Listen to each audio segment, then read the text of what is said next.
Assalamualaikum warahmatullahi wabarakatuh. Perkenalkan, nama saya Novia Kamala Dewi. Saya dari Fakultas Ekonomi dan Bisnis Prodi Manajemen. NIM saya adalah 28922500105. Dosen pengampus saya adalah Dr. Insinyur Sugeng Prayitno SHSEMM. Di sini saya akan menjelaskan tentang bank dan lembaga negara. Asal mula kegiatan perbankan di Indonesia. Sejarah mencatat, asal mula dikenalnya kegiatan perbankan adalah pada zaman kerajaan tempo dulu di dataran Eropa. Kemudian, usaha perbankan ini berkembang ke Asia Barat oleh para pedagang. Perkembangan perbankan di Asia, Afrika, dan Amerika dibawa oleh bangsa Eropa pada saat melakukan penjajahan ke negara jajahannya, baik di Asia, Afrika, maupun benua Amerika. Bila ditelusuri, sejarah dikenalnya perbankan dimulai dari jasa penukaran uang. Sehingga dalam sejarah perbankan, arti bank dikenal sebagai meja tempat penukaran uang. Dalam perjalanan sejarah kerajaan tempo dulu, mungkin penukaran uangnya dilakukan antar kerajaan yang satu dengan kerajaan lain. Kegiatan penukaran ini sekarang dikenal dengan nama pedagang value asing atau money changer. Kemudian, dalam perkembangan selanjutnya, kegiatan operasional perbankan berkembang lagi menjadi tempat penitipan uang atau yang disebut ini kegiatan simpanan. Berikutnya, kegiatan perbankan bertambah dengan kegiatan peminjaman uang. Uang yang disimpan oleh masyarakat oleh perbankan dipinjam kembali kepada masyarakat yang membutuhkan. Asal mula perbankan di Indonesia tidak lepas dari zaman penjajahan Hindia Belanda. Pada masa itu, terdapat beberapa bank yang memegang peranan penting di Hindia Belanda. Bank-bank yang ada di antara lain adalah pertama, The JSNF, kedua, The Postport Bank, ketiga, The Algemene Credit Bank, keempat, Nederland Handelsmaatschappij atau NHM, kelima, National Handel Bank atau NHB, keenam, The Kepoteh Bank NF. Di samping itu, dapat pula bank-bank milik orang Indonesia dan orang asing seperti dari Tiongkok, Jepang, dan Eropa. Bank-bank tersebut antara lain, pertama, Bank Nasional Indonesia, kedua, Bank Aduan Saudagar, ketiga, NF Bank Bumi, keempat, The Carter Bank of India, kelima, The Yokohama Specialist Bank, keenam, The Matsui Bank, ketujuh, The Bank of China, ke-8, Batavia Bank. Zaman kemerdekaan, perbankan Indonesia bertambah maju dan berkembang lagi. Beberapa bank Belanda dinasionalisir oleh pemerintah Indonesia. Bank-bank yang ada di zaman awal kemerdekaan antara lain Bank Negara Indonesia yang didirikan tanggal 5 Juli 1946 yang dikenal sekarang sebagai BNI 46. Kedua, Bank Rakyat Indonesia yang didirikan tanggal 22 Februari 1946.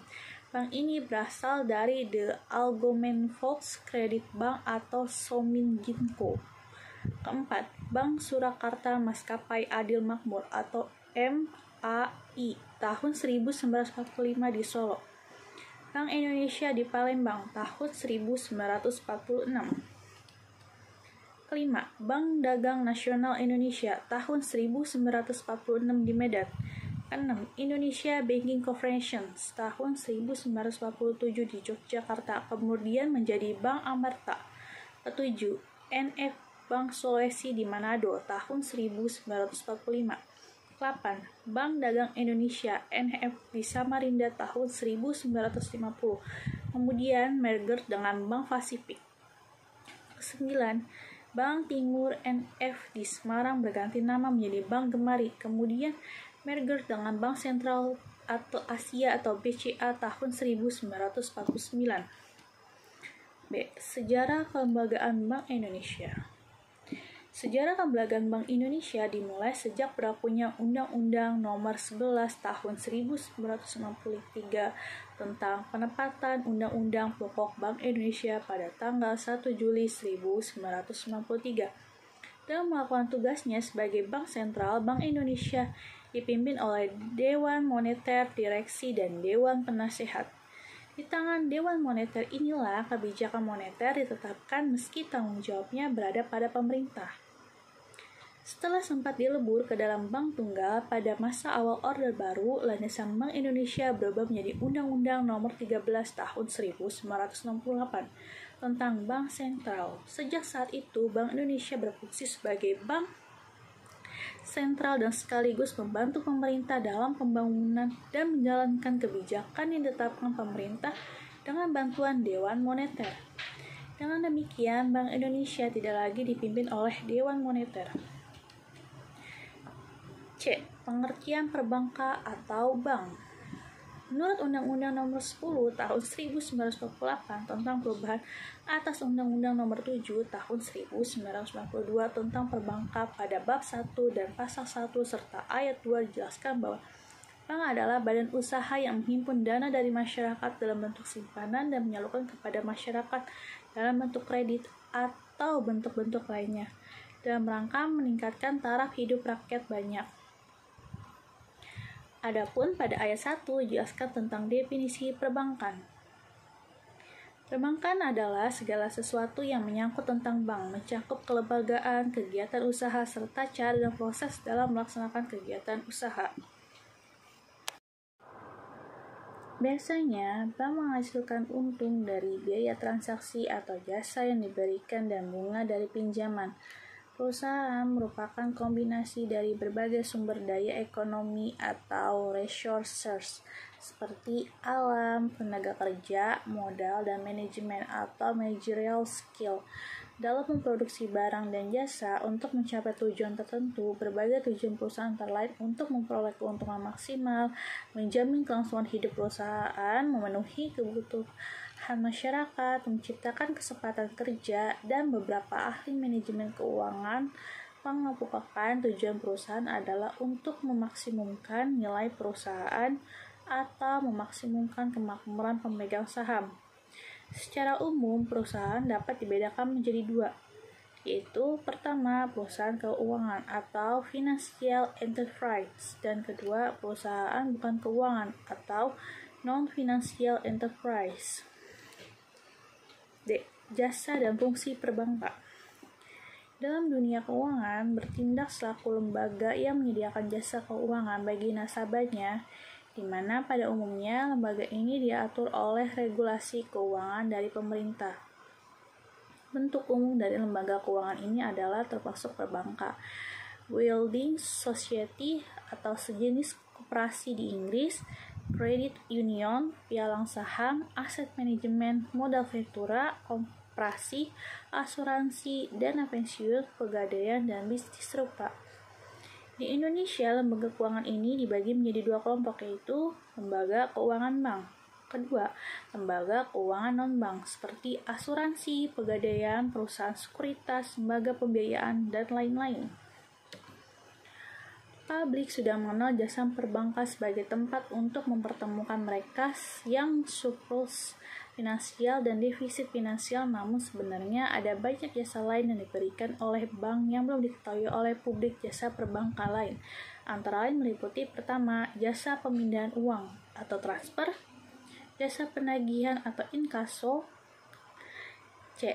Jasa clearing atau clearing, D. Jasa penjualan mata uang asing atau falas, E. Jasa safe deposit box, F. Traveler's Quiche, G.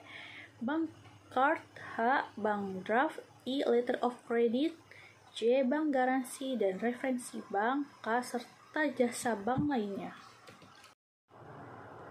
Perbankan syariah. Konsep tatanan ekonomi Islam disusun berdasarkan sumber dari Al-Quran, hadis, qiyas, dan ijma' para ulama. Al-Quran diturunkan ke dunia ini melalui perantaran Nabi Muhammad SAW.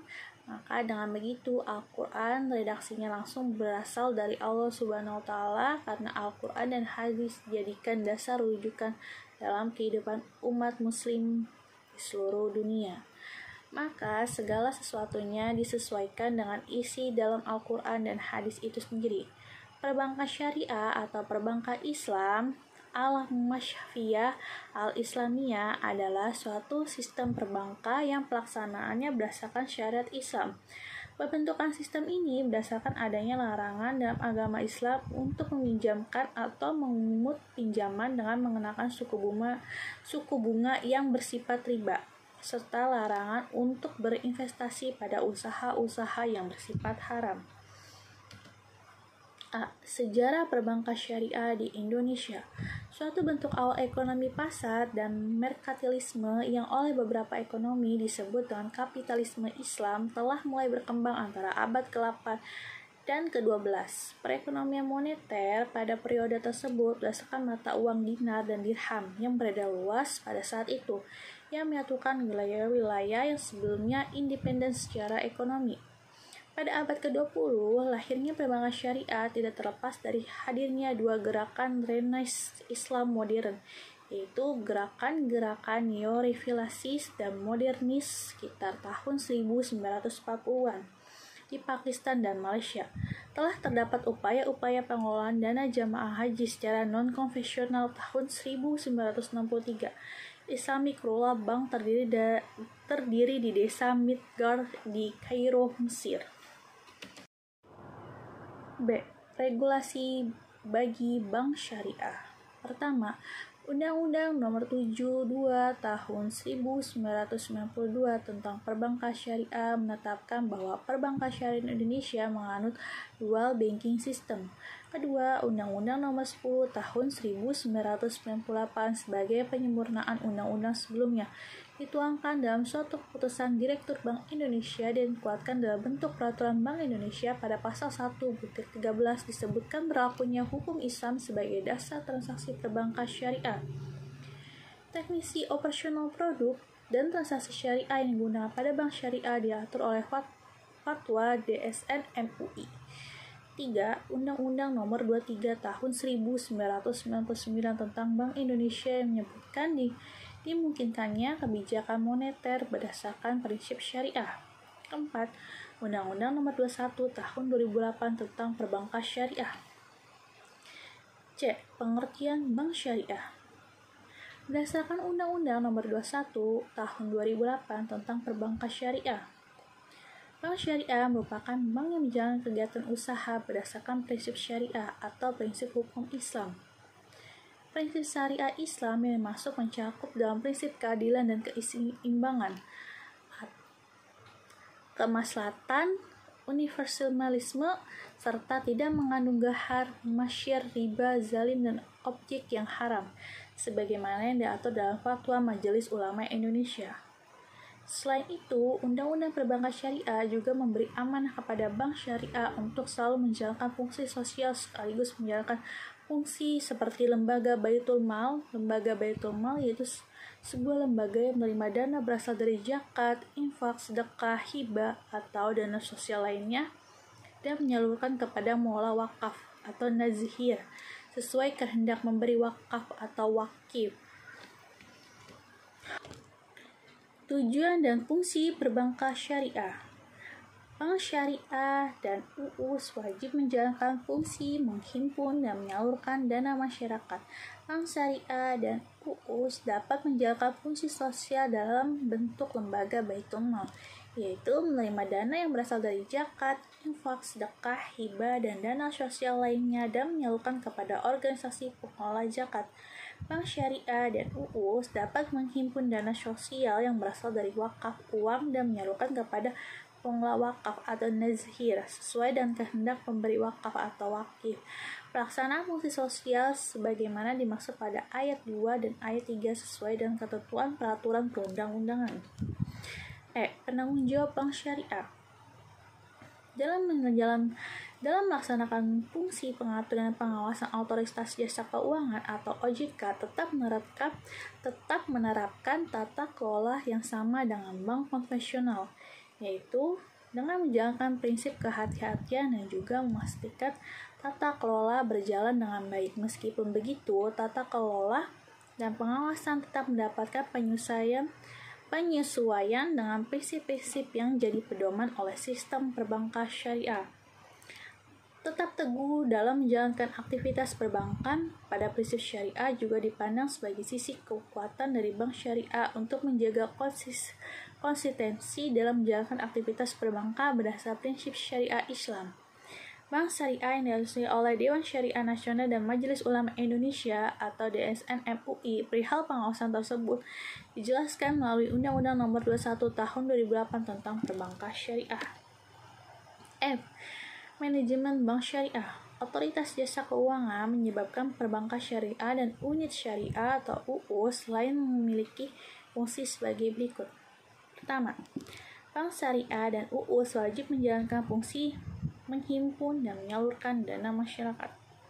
Kedua, Bank Syariah dan UUS dapat menjalankan fungsi sosial dalam bentuk lembaga baitul mal, yaitu menerima dana yang berasal dari zakat, infak, sedekah, hibah, atau dana sosial lainnya yang menyalurkan kepada organisasi pengelola zakat. Ketiga, Bank Syariah dan UUS dapat menghimpun dana sosial yang berasal dari wakaf uang dan menyalurkan kepada pengelola wakaf atau nazir sesuai dengan kehendak pemberi wakaf atau wakif. 1. Latar belakang pembentukan OJK. Otoritas Jasa Keuangan atau OJK merupakan lembaga independen dan bebas campur tangan pihak lain yang memiliki fungsi menyelenggarakan sistem pengaturan dan pengawasan yang terintegrasi terhadap keseluruhan kegiatan di dalam sektor jasa keuangan. Otoritas Jasa Keuangan atau OJK adalah lembaga negara yang dibentuk berdasarkan Undang-Undang Nomor 21 Tahun 2011 yang berfungsi menyelenggarakan sistem pengaturan dan pengawasan yang terintegrasi terhadap keseluruhan kegiatan di dalam sektor jasa keuangan, baik di sektor perbankan, pasar modal, dan sektor jasa keuangan non-bank seperti asuransi, dana pensiun, lembaga pembiayaan, dan lembaga jasa keuangan lainnya. Secara lebih lengkap, OJK adalah lembaga independen dan bebas dari campur tangan pihak lain yang mempunyai fungsi, tugas, dan wewenang pengaturan, pengawasan, pemeriksaan, dan penyidikan sebagaimana dimaksud dalam Undang-Undang Nomor 21 tersebut. Tujuan pembentukan OJK. Pasal 4 Undang-Undang Nomor 21 Tahun 2011 tentang OJK menyebutkan bahwa OJK dibentuk dengan tujuan agar keseluruhan kegiatan di dalam sektor keuangan terselenggara secara teratur, adil, transparan, akuntabel, dan mampu mewujudkan sistem keuangan yang tumbuh secara berkelanjutan dan stabil, serta mampu melindungi kepentingan konsumen maupun masyarakat. Dengan pembentukan OJK, maka lembaga ini diharapkan dapat mendukung kepentingan sektor jasa keuangan secara menyeluruh sehingga meningkatkan daya saing perekonomian. Visi dan misi OJK. Visi OJK adalah menjadi lembaga pengawasan industri jasa keuangan yang terpercaya, melindungi kepentingan konsumen dan masyarakat, dan mampu mewujudkan industri jasa keuangan menjadi pilar perekonomian nasional yang berdaya saing global serta dapat memajukan kesejahteraan umum. Misi OJK adalah pertama, mewujudkan terselenggaranya seluruh kegiatan di dalam sektor jasa keuangan secara teratur, adil, transparan, dan akuntabel. Kedua, mewujudkan sistem keuangan yang tumbuh secara berkelanjutan dan stabil. Serta ketiga, melindungi kepentingan konsumen dan masyarakat. Fungsi dan tugas OJK. OJK berfungsi menyelenggarakan sistem pengaturan dan pengawasan yang terintegrasi terhadap keseluruhan kegiatan di dalam sektor jasa keuangan. Sementara berdasarkan pasal 6 dari Undang-Undang Nomor 21 Tahun 2011, tugas utama dari OJK adalah melakukan pengaturan dan pengawasan terhadap A. Kegiatan jasa keuangan di sektor perbankan. B. Kegiatan jasa keuangan di sektor pasar modal. C. Kegiatan jasa keuangan di sektor perasuransian, dana pensiun, lembaga pembiayaan, dan lembaga jasa keuangan lainnya. Sekian penjelasan dari saya tentang bank dan lembaga negara. Kesempurnaan hanya milik Allah dan kekurangan datang dari saya. Terima kasih kepada dosen pengampu saya, Bapak Dr. Insinyur Sugeng Prayitno, SH, SE, MM. Akhirul kalam, wabillahi taufiq wal hidayah. Wassalamualaikum warahmatullahi wabarakatuh.